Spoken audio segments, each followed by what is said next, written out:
የተወደዳችሁና የተከበራችሁ የአገው ሚዲያ ተከታታዮቻችን አገው ሚዲያ ዛሬም እንደትላንቱ ሁሉ ትኩስና ታማኝ መረጃዎችን ወደ እናንተ ይዞላችሁ ቀርቧል። ሰናይ ቆይታ እንዲሆንላችሁ አገው ሚዲያ እየተመኘ በቅድሚያ ማበይት ርዕሶችን እነሆ።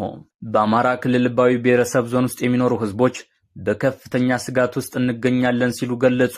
በአዲስ አበባ የሚገኘው የአሜሪካ ኤምባሲ ለዜጎች ባስተላለፈው መልእክት ዙሪያ ፌዴራል ፖሊስ ምላሽ ሰጥቷል። ወደ ባህር ማዶ ስናልፍ ከጦርነት የሚሸሹ ሱዳናውያን በህይወት ለመቆየት ከሰልና ቅጠል እየበሉ መሆኑ ተነግሯል።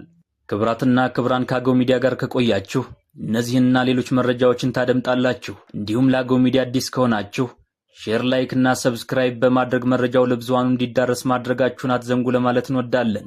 አሁን በቀጥታ ወደ ዝርዝር መረጃው እናልፋለን። መልካም ቆይታ። በአማራ ክልል ልባዊ ብሔረሰብ ዞን ውስጥ የሚኖሩ ህዝቦች ከፍተኛ ስጋት ውስጥ መሆናቸውን ገለጹ። ከዚህ በፊት በአገው ህዝብ ላይ የሚደርሰውን ግፍና በደል ከቀን ወደ ቀን እየተባባሰ መሆኑን የተለያዩ የማህበረሰብ ክፍሎች ለአገው ሚዲያ በተደጋጋሚ ሲገልጹ ነበር። አገው ሚዲያም ለአድማጭ ተመልካቾቻችን እያደረሰ ነበር።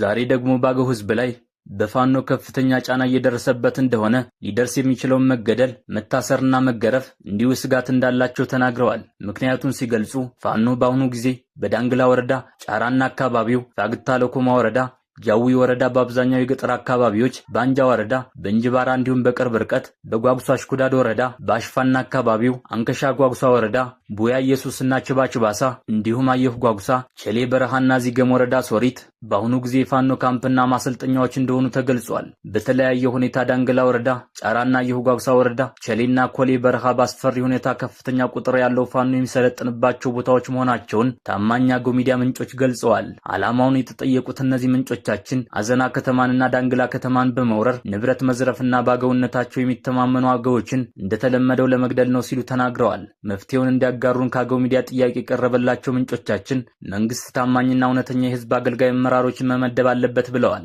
በሌላ የመረጃ ምንጭ በጓንጓ ወረዳ ልዩ ቦታው መንታ ውሃና አካባቢው ጽንፈኛው ኃይልን ውስጥ ለውስጥ እያደራጁ እንደሆነ መረጋገጡን የመረጃ ምንጮቻችን የገለጹ ሲሆን የፋይናንስ ምንጫቸው ደግሞ ከቻግኒ ከተማና ባህር ዳር ከተማ የሚኖሩ ጥቂት የሚባሉ የቻግኒ ከተማ አስተዳደሮች አመራሮችና በአሁኑ ጊዜ ባህር ዳር ከተማ የሚኖሩ ሀብት ንብረታቸውን ከቻግኒ ያፈሩ ባለሀብቶች ናቸው ሲሉ እነዚህ ታማኝ የመረጃ ምንጮቻችን አስረድተዋል። ከቅርብ ጊዜ ወዲህ ከሁሉም የጎጃም ቀጠናዎች ከፍተኛ ቁጥር ያለው ፋኖ ወደ አገዋዊ ዞንና አካባቢው ከቅርብ ጊዜ ወዲህ ከሁሉም የጎጃም ቀጠናዎች ከፍተኛ ቁጥር ያለው ፋኖ ወደ አገዋዊ ዞንና አካባቢው በማሰባሰብ በሽንዲ፣ ጃዊ፣ እሁዲት፣ ሶሪትና ዳንግላ፣ አዲስ ቅዳም እንዲሁም ትሊሊና አካባቢው እንዳለ በስፋት ይገለጻል። ከዚሁ ጋር ተያይዞም ለአገው ምድር ተልዕኮ ለመፈጸም ከተለያዩ ክፍለ ጦር ተውጣጦ አንድ ክፍለ ጦር በ3 ሻለቃ ተደራጅቶ አመራሮችም ተመርጠዋል ሲሉ ምንጮች በስፋት አስረድተዋል። እነዚህ ታማኝ አገው ሚዲያ ምንጮቻችን የአዊ ዞን አብዛኞቹ የብልጽግና አመራሮች ለአገው ህዝብ አሳቢ ባለመሆናቸው ፋኖ በአገው ህዝብ ላይ ከፍተኛ ውድመት ለመፈጸም ዝግጅት እያደረጉ መሆኑን የፌዴራል መንግስቱ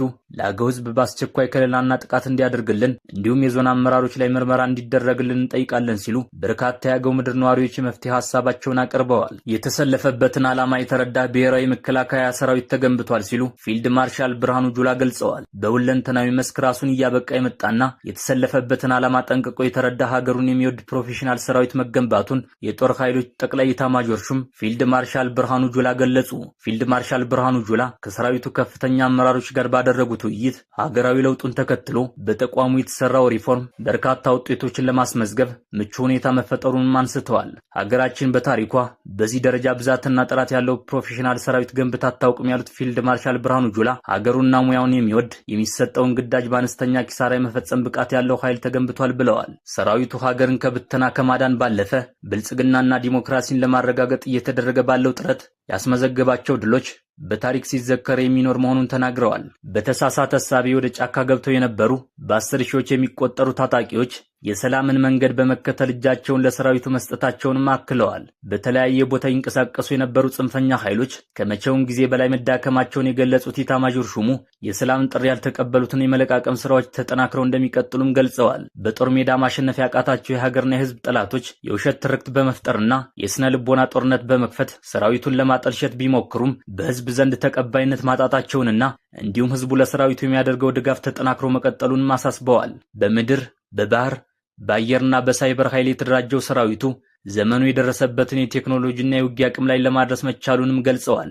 በተሳሳተ ስሌት ውጊያ ለመክፈት የሚሞክሩ ኃይሎችን በአነስተኛ ኪሳራና በአጭር ጊዜ ለመደምሰስ ሰራዊቱ ዝግጁ ነው ማለታቸውን ከሰራዊቱ ማህበራዊ ትስስር ገጽ ያገኘነው መረጃ ያመላክታል። ባልታሰበ ጊዜ የሚከሰት የተቃውሞ እንቅስቃሴ ስለሚኖር በየትኛውም ቦታና በማንኛውም ጊዜ ሊከሰት ይችላል። ንቃት ተጋላጭነትን ለመቀነስ ቁልፍ ነው። ስለዚህ በኢትዮጵያ ያላችሁ ዜጎች ተጠንቀቁ። ሰልፎች፣ ስብሰባዎችና ሌሎች ትላልቅ የህዝብ ስብሰባዎች ባሉበት ቦታ እንዳትገኙ ሲል የአሜሪካ ኤምባሲ አስጠንቅቋል። እንዲሁም የተለየ ነገር ሊከሰት ይችላል ሲል የአሜሪካ ኤምባሲ ማስጠንቀቂያ ሰጥቷል። በአዲስ አበባ የሚገኘው የአሜሪካ ኤምባሲ ለዜጎች ባስተላለፈው መልእክት ዙሪያ ደግሞ ፌዴራል ፖሊስ ምላሽ ሰጥቷል። ተቋማችንን አስመልክቶ በአንዳንድ ማህበራዊ ሚዲያ ላይ የሚዘዋወረውን የተዛባ መልእክት ተመልክተናል። በአዲስ አበባ ከተማ አስተዳደር የጸጥታ ችግር ያለ ለማስመሰል እየተደረገ ያለውን ጥረትም ተመልክተናል። ይሁን እንጂ እስካሁን ባደረግነው ማጣራት መልእክቱ በተቋማችን እንዳልተላለፈና ተቋማችንን የማይወክል መሆኑን እያስታወቅን ፖሊስም ጉዳዩን የበለጠ እያጣራ እንደሚገኝ እንገልጻለን ብሏል። የተላለፈው መልእክትም ፍጹም ከተማችን ነባራዊ የጸጥታ ሁኔታ ጋር የማይገናኝ ሲሆን አሁን ላይ የከተማችን ሰላምና ደህንነት ከምንጊዜውም በላይ በአስተማማኝ ሁኔታ ላይ እንዳለን እንገልጻለን ብሏል። ከዚሁ ጋር በተያያዘ በመዲናዋ በተካሄደው ኦፕሬሽን የወንጀል ድርጊት በከፍተኛ ደረጃ እየቀነሰ መምጣቱም ተገልጿል።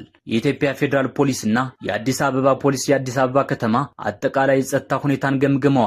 በመድረኩ ከፍተኛ አመራሮች፣ የክፍለ ከተማ ፖሊስ መምሪያ አዛዦችና የወረዳ ፖሊስ ጣቢያ ኃላፊዎችም ተገኝተዋል። በሁሉም ክፍለ ከተሞች በተካሄደው የተቀናጀ ኦፕሬሽን በህገወጥ የሰዎች ዝውውር፣ በተሽከርካሪ ስርቆት፣ በሐሰተኛ የብር ኖቶች ዝውውር እና ሌሎች ንብረቶችን በስርቆት የተጠረጠሩ ግለሰቦች በቁጥጥር ስር መዋላቸውንም ገልጿል። በተጨማሪም ቴክኖሎጂን ተጠቅመው የተሰረቁ ሞባይሎች እንዳይገኙ የሚያደርጉ፣ በህገወጥ የጦር መሳሪያ ተጠቅመው ዘርፊያ የሚፈጽሙና በርካታ የሺሻ ማስጨሻ ዕቃዎችን ይዘው የተገኙ ከነ ኤግዚቢቱ በቁጥጥር ስር መዋላቸውን የፌዴራል ፖሊስ መረጃ አመላክቷል። በተለይም በቂርቆስና በቦሌ ክፍለ ከተሞች በቅንጅት በተካሄደ ልዩ ኦፕሬሽን ተደራጅተው በመንግስት መሰረተ ልማቶች ላይ ዘርፊያ የፈጸሙና በሞተር ሳይክል ሞባይል የሚነጥቁ ተጠርጣሪዎች በቁጥጥር ስር መዋላቸውን ተናግረዋል።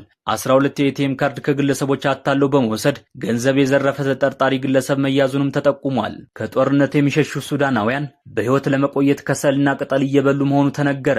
የሚላስ የሚቀመስ ያጡ ሱዳናውያን ተፈናቃዮች ነፍሳቸውን ለማቆየት የዛፍ ቅጠልና ከሰል እየበሉ መሆናቸውን አንድ የእርዳታ ድርጅት ተናገረ።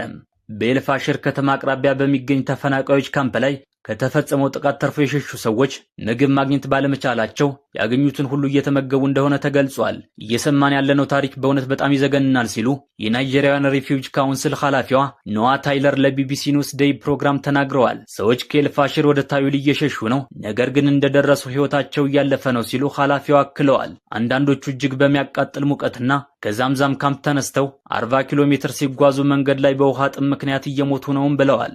በኤልፋሽርና ታዊላ መካከል ባለው መንገድ ላይ የወደቁ አስክሬኖች እንዳሉ ታሪኮችን እየሰማን ነውም ብለዋል። ብቻዋን ከኤልፋሽር ተነስታ ስትጓዝ የነበረች ሴት ልጅ በጉዞ ላይ ሳለች በተደጋጋሚ የመደፈር ጥቃት እንደተፈጸመባትና ታዊላ ስትደርስ ከደረሰባት ጉዳት የተነሳ መሞቷንም ነግረውናል። ኤልፋሽር በሱዳናዊ ምዕራብ ግዛት በሱዳኗ ምዕራባዊ ግዛት ዳርፉር ውስጥ በሱዳን ሰራዊትና አጋሮቹ ቁጥጥር ስር ያለች የመጨረሻ ከተማ ናት። በዚህ ወር መጀመሪያ ላይ የፈጥኖ ድራሽ ኃይሉ በዛምዛም የተፈናቃዮች ካምፕ ላይ በፈጸመው ጥቃት በ10 ሺዎች የሚቆጠሩ ሰዎች መጠለያውን ለቀው ሸሽተዋል። አብዛኞቹ የዛምዛም ነዋሪዎች ከዚህ በፊት የነበሩትን የዳርፉር ግጭቶችን በመሸሽ ለ10 ዓመታት ያህል በካምፑም ቆይተዋል። ክብራትና ክብራን ከአገው ሚዲያ ጋር ስለቆያችሁ እያመሰገንን ዩቲዩብ ቻናላችን ሰብስክራይብ፣ ላይክ እና ሼር በማድረግ የቤተሰባችን አባል ይሁኑ። በቀጣይ ፕሮግራም እስከምንገናኝ ጤና ይስጥልን።